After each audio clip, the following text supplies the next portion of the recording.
I just want to quickly say about Petali Poll genetics. We're on a fast track at the moment for genetic gain, and particularly with the Merinos, we're talking about balanced genetic gain. We're not particularly selecting for any one trait. There's a number of traits. For example, growth, or the term that we use here is yielding weight. And at the moment we're increasing yielding weight in our Poll Merinos by about 0.6 of a kilo per year. And we've been doing that for the last 5 years. That's at least what we need to do, and we want to keep increasing yielding weight or growth for the next period of time, because we see that the market for merino lambs is so important to the whole operation, for the profitability of the whole operation. So we're looking for 50 to 60 kilo merino lambs at 10 to 12 months of age, and that's where that growth or that yielding weight is really important.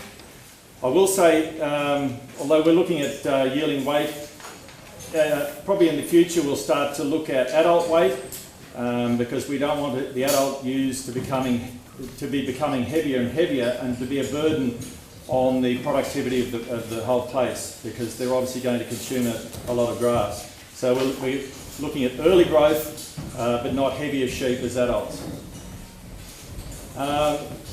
The genetic gain we're also seeing in yielding clean fleece weight, we're increasing at a bit over 1% per year, and that's at least what we have to do. So in terms of the whole flock, we're looking to increase the yielding clean fleece weight somewhere in the range of plus 15 to 25%. That's across the whole flock. So we've got a way to go, but it's happening at a fast rate at the moment.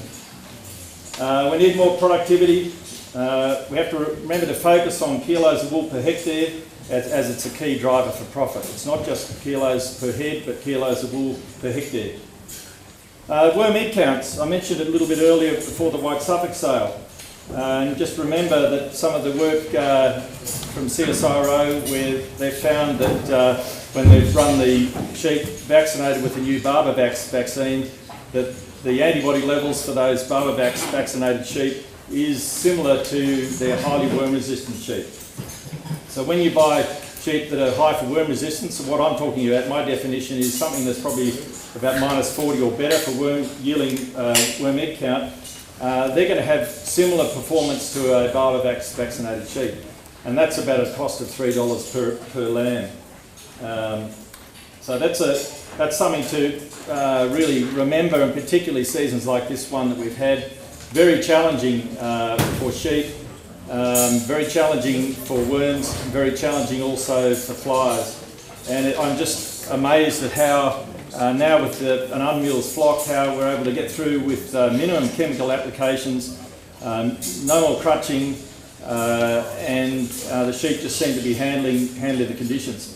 I have to say, there's a fair bit of selection there, and that's where things like breech wrinkle comes into the equation. Also selection for DAG, so we're selecting against DAG.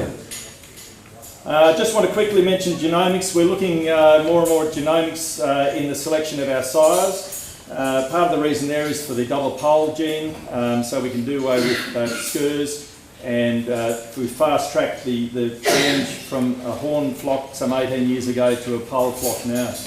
Also through the genomics project, we're able to identify sires that are good for eating quality, so we're talking about intramuscular fat, we're talking about shear force. Very important as we move forward and have more emphasis on the meat trade from our merino lamb. Fat and muscle, and we're paying more attention, particularly for fat and muscle, for reproduction. It's the performance of the ewe, the ability of the merino ewe to get back in lamb, to rear more lambs, to rear heavier lambs. Fat and muscle, some people think is only for carcass, but fat and muscle, as far as we're concerned, is more about the efficiency of running the merino operation on our property and your property. So that's all I want to say. Thank you very much for coming today. I wish you all the best with your purchases. If there's any questions or anything that I can help you with, please let me know. So otherwise I'll hand back to Paul. Thank you very much. All right, thank you, Martin.